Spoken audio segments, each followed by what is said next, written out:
Thank you very much for being with us. Shops reopening from tomorrow. How important is it that we get the economy moving again?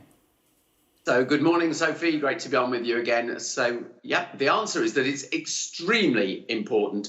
The fact is that about 2/3 of our economy is made up by consumer spending. And of course, retail is the biggest part of that. So this will be a really critical part of the effort to get the economy started again. All emphasis, though, has to be done on doing it safely. And that's what all retailers will be making sure they're ready to do when they open tomorrow. The thing is, it will only be a success if people actually go out and start spending money, if they go out and visit the shops. And for many people, there is a great deal of fear about whether or not it's safe to do so. It's going to rely on consumer spending, isn't it? So this is the critical point about safety. So if I was still Managing Director of Journalists today, I'd be making sure that tomorrow we would open safely. And I'm sure bosses of all retail companies are doing that, because you're right.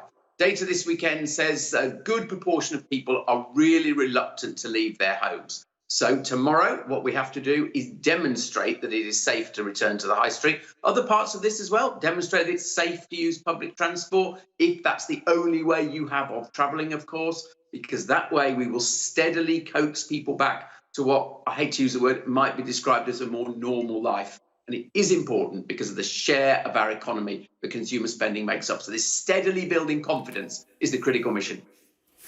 I mean, the 2-metre social distancing rule is one thing that many businesses say that they are struggling with, in particular the hospitality sector. According to UK Hospitality, reducing it to 1 metre is the difference for many businesses between remaining closed and reopening. And that at 2 metres, 1/3 of hospitality businesses can't reopen and 1 million jobs will be lost.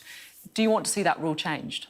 So it's not just hospitality, it would be same in education, same in all public transport, everywhere it's the same. Just an example I had yesterday about universities thinking about their reopening. They can't use their facilities, so everywhere this is relevant. So, of course, I want to see it change, but I'm absolutely clear it can only change if the scientific advice is that it is safe so to do. So, actually, I do welcome the formal review that the Prime Minister has said he's putting in place to get us to look at this properly. And hopefully, because no one is going to resist it, hopefully we will be able to make that change if that's the right advice.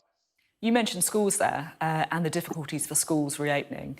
How concerned are you at the prospect of so many children not returning to the classroom until September, not only for their own life chances, but also for the economy as well? Very concerned. I mean, there's two aspects of this that your question draws out.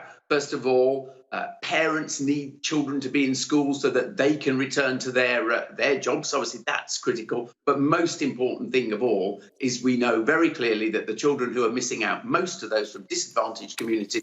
So it really is important that we try to get back. Now, encouragingly, because the debate's been very polarised over this, either they are or they aren't. Encouragingly, across the West Midlands, about 50% of primary schools are now returning, some hoping to bring further year groups back. So I hope that steady, common sense approach will occur. And just finally, you've spoken a lot about the future of the high street. I mean, we've talked about it numerous times over the last few years and the challenges the high street faces. It feels exacerbated in the lockdown when the high street is shut, and yet many big online retailers have been able to keep shipping out goods to people's homes. As we come out of lockdown, do you think the government needs to look again at what they can do to support high streets who are up against big online competitors? One word answer, yes. To be fair, some good things have already happened. So, of course, there was the business rate discount or removal, actually, for this financial year as a clear measure to help the physical high street. But I hope two other things will continue to be thought about.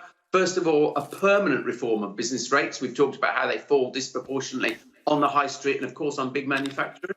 I hope as well we will be thinking further about the digital sales tax, making sure that online companies do pay a fair share of tax so there's a level playing field. And I also hope we'll be thinking about how we can more quickly remodel our high streets so they can be, successful place of the future. But to finish on an optimistic note, I do believe that one of the things that come out of this is this real sort of concentration on local areas. So I'm optimistic that customers will actually be very supportive of their local high streets because obviously they're the sort of sense of community. So let's hope that we see that in the coming weeks. Thank you very much. Always good to talk to you, Andy Street there. Thanks, Sophie.